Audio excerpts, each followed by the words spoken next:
In this chapter, we'll show you how to live stream private events such as weddings or funerals.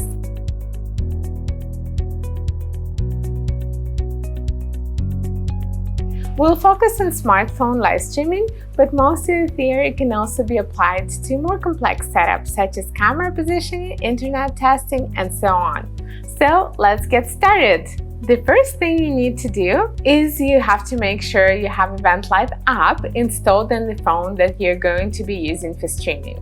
Next, you will need to create or schedule the event. You can do it several months in advance or as soon as you have the event's information. The next step is to customize the event. You can add a cover image, a slideshow, and even links that your clients might find useful, such as gift registry or donations. You can also add a pinned message with timeline or instructions. Once the event is created, you or your clients can go ahead and invite guests. This can be done by sharing a link with all of them via Messenger or social media, or by adding emails to the guest list. As an option, your clients can share a CSV file with guests' emails and can upload it to the guest list.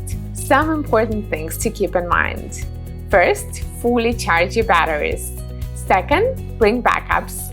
Another phone or tablet will work just in case. Third, choose the correct equipment based on your event. If you're live streaming your wedding and it's outside, you might want to use an external microphone, probably a wireless one, like this one.